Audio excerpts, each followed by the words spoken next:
السلام عليكم ورحمة الله وبركاته. ازيكم يا حبايب قلب ام لولو؟ عاملين ايه؟ يا رب تكونوا بخير. النهارده ان شاء الله ما عندناش مقادير، ان شاء الله عندنا وصفة بس. هنعمل ايه يا حبايبي؟ هنجمد القلقاس. القلقاس الناس بتشتكي منه، بتقول المادة المخاطة ديت اللي هي اللزجة دي بتضايقهم في الاكل او في التجميد بعد ما بيجمدوه. ده علشان التجميد بتاعهم بيبقى ايه، مش بيتبعوا الخطوات صح. هقول لكم بقى طريقه النهارده ان شاء الله، وانا بعملها من سنين، يعني ما شاء الله طريقه جميله جدا. وهتريحك خالص، والقلقاس دوت هيبقى في منتهى الجمال معاكي.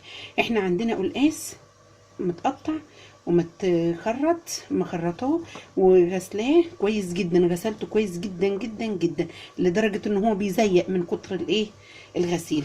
تمام. ومعانا ليمونه، ومعانا نص كوبايه خل صغيره، نص فنجان خل. هنقول بسم الله الرحمن الرحيم.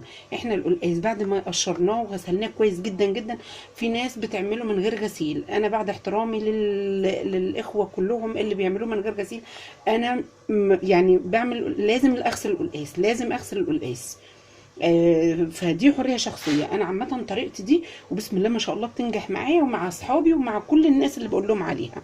فاحنا ان شاء الله هنعصر الليمونه بتاعتنا دي كده. تمام. سهل جدا وما فيهوش اي صعوبه. شايفه؟ ومعانا نص كوبايه الخل دي. شايفه؟ هنعصر الليمونه كويس. تمام. ومعانا ميه مغليه على البوتاجاز. شايفه؟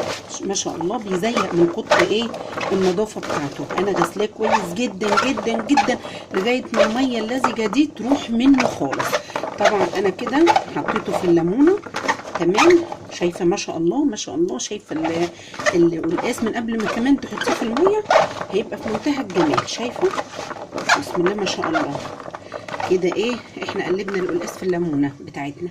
تمام. وهنجيب نص كوبايه الخل، فنجان الخل دي، وهنحطها في الميه المغليه. شايفين يا حبايبي القلقاس؟ بصي كده. تمام. وهنحط عليه الخل بس كده، هو السر في الخل بتاعك. وهنكون مجهزين الميه دي متلجه، الميه دي يا جماعه متلجه. شايفه؟ انا هقلب القلقاس تقليبه واحده بالشكل ده. شايفه؟ لا في ماده لزجه ولا اي حاجه، بسم الله ما شاء الله، لغايه اخر حبايه بتكليب. بسم الله ما شاء الله، بعمله من سنين وبقول لزمايلي عليه بيجربوه. بسم الله ما شاء الله، جميل جدا جدا جدا. تمام. هي بصي لحظات بالظبط. شايفه الخل يا جماعه؟ بصي خلى لون القلقاس شكله ازاي، ابيض وزي الفل كمان، قشطه ما شاء الله عليه. بصي انت كده طلعي القلقاس خلاص كده. احنا هي دقيقه واحده بالظبط بتصفي القلقاس بتاعك كده، وبتنزلي في الميه المتلجه. الميه دي متلجه. تمام. شايفه؟ بتصفي كده وبتحطي في الميه المتلجه بتاعتك. الميه دي لو سخنت زودي، حطي ميه زياده متلجه يا جماعه. بصوا شايفه؟ انت بتحوشي الميه كده. انا طفيت البوتاجاز خلاص وحطيته في الميه الساقعه دي. الميه دي فيها لو اقول لك قطع تلج. تمام. اهو يا حبايبي، لا في ماده لزجه ولا اي حاجه. بسم الله ما شاء الله، والله بعمله كده طول عمري زي الفل. والخل هيفرق معاكي جدا. نص كوبايه فنجان الخل ده هيفرق معاكي جدا.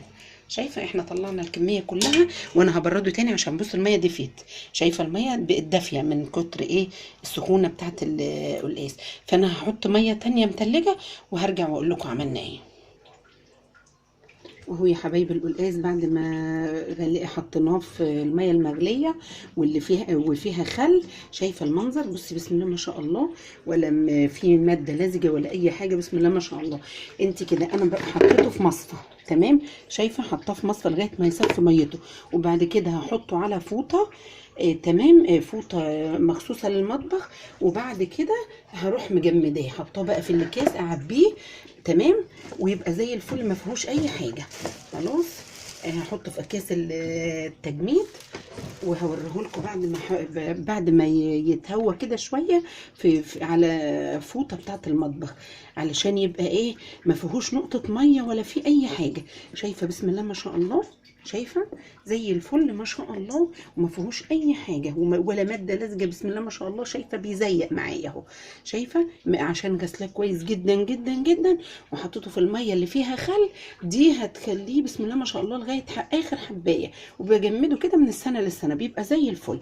وان شاء الله هوريهولكم بعد ما اعبيه اهو يا حبايبي.